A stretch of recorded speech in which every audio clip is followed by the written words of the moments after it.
నమస్తే. ఒక హగ్ ఉద్యోగం పోయేలా చేసింది.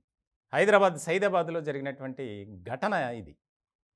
భారతీయ జనతా పార్టీ నుంచి హైదరాబాద్ పార్లమెంట్ అభ్యర్థిగా మాధవీలత పోటీ చేస్తున్నారు. దానికి సంబంధించి చాలా జోష్‌గా ఆమె ప్రచారం కూడా నిర్వహిస్తున్నారు. ఇలాంటి సందర్భంలో సైదాబాద్‌లో ఒక ప్రాంతానికి వెళ్ళినటువంటి క్రమంలో అక్కడ బందోబస్తు నిర్వహిస్తున్నటువంటి సైదాబాద్ ఏఎస్ఐ ఉమాదేవి ఆమెను మర్యాదపూర్వకంగా కలుసుకున్నారు, మాట్లాడారు, షేక్ హ్యాండ్ ఇచ్చారు, తర్వాత కౌగిలించుకున్నారు. ఇప్పుడు అదే ఉమాదేవి పాలిట శాపంగా మారింది. వెంటనే ఆ వీడియో సోషల్ మీడియాలో వైరల్ కావడం, దానికి సంబంధించి ఎన్నికల సంఘం అధికారులకు కూడా వెళ్ళటం, ఎన్నికల సంఘం నుంచి సిపికి ఆదేశాలు వెళ్ళాయి. దాని మీద విచారణ జరిపి చర్యలు తీసుకోండి అని. వెంటనే ఇంకా విచారణ జరిపేది కూడా ఏమీ లేదు. ఆ వీడియో చూసిన తర్వాత ఆమె దగ్గర నుంచి కనీసం క్లారిఫికేషన్ అనేది కూడా తీసుకోలే, ఒక స్టేట్మెంట్ అనేది కూడా అడగల. వెంటనే హైదరాబాద్ సిపి కొత్తకోట శ్రీనివాసరెడ్డి ఉమాదేవిని సస్పెండ్ చేస్తూ ఉత్తర్వులు జారీ చేశారు. అంటే ఏ రకమైనటువంటి పరిణామాలు చోటు చేసుకుంటున్నాయో మనం చూడాలి. ఇప్పటికే ఆంధ్రప్రదేశ్లో కూడా ఈ రకమైనటువంటి పరిస్థితులు ఉన్నాయి. అంటే ఒక పార్టీకి కొమ్ము కాస్తూ ప్రచారం చేశారని కొంతమంది మీద వేటు పడింది. తాజాగా అయితే ఆంధ్రప్రదేశ్ సచివాలయ ఉద్యోగుల సంఘం అధ్యక్షుడు వెంకటరామిరెడ్డి కడప బద్వేల్లో ఆయన ప్రచారంలో పాల్గొన్నారని చెప్పి ఆయన సస్పెండ్ చేశారు.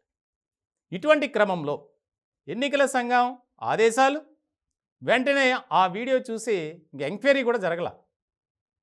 వెంటనే వితిన్ సెకండ్స్లో జరిగినటువంటి పరిణామం ఇది. సాధారణంగా అయితే ఎన్నికల సంఘం ఆదేశాలను అనుసరించి ఎంక్వైరీ చేసి రిపోర్ట్ సబ్మిట్ చేస్తామని చెప్తారు. కానీ సిపి మాత్రం ఆ రకమైనటువంటి చర్య తీసుకోలే. వెంటనే ఆ వీడియో చూడటం, దాంట్లో ఖచ్చితంగా కనబడుతుంది, మనం కూడా చూస్తున్నాం వీడియో.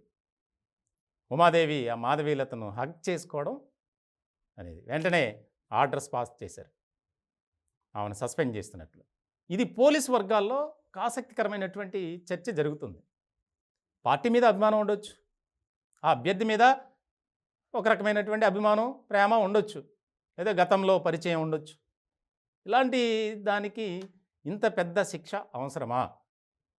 ఎన్నికల కోడ్ అమల్లో ఉంటే ఇలాంటివి చేయకూడదా, మాట్లాడకూడదా అనేది కూడా పోలీస్ వర్గాల్లో ఎక్కువగా చర్చ వినిపిస్తుంది. ఇంకా ఎన్నో జరుగుతున్నాయి, వారిపై ఫోకస్ పెట్టట్లేదు. కానీ ఈ సోషల్ మీడియాలో వైరల్ అయినటువంటి వీడియో తాలూకు ఇలాంటి నిర్ణయం తీసుకుంటారా అని ఒక రకమైనటువంటి చర్చ జరుగుతుంది. ఒక మహిళా అధికారి కాబట్టి ఆలోచిస్తే బాగుండేది అని. కానీ ఇప్పుడు తాజాగా మనం చూస్తున్నటువంటి పరిణామాలు కనుక పరిశీలిస్తే తెలంగాణలో ఎలాంటివి జరుగుతున్నాయో మనం చూస్తున్నాం. పోలీస్ డిపార్ట్మెంట్లో ఉన్నటువంటి కింది స్థాయి సిబ్బంది నుంచి అధికారుల వరకు అనేక రకాల వివాదాల్లో చిక్కుకుంటున్నారు, మరి జైలుకు కూడా వెళ్తున్నారు.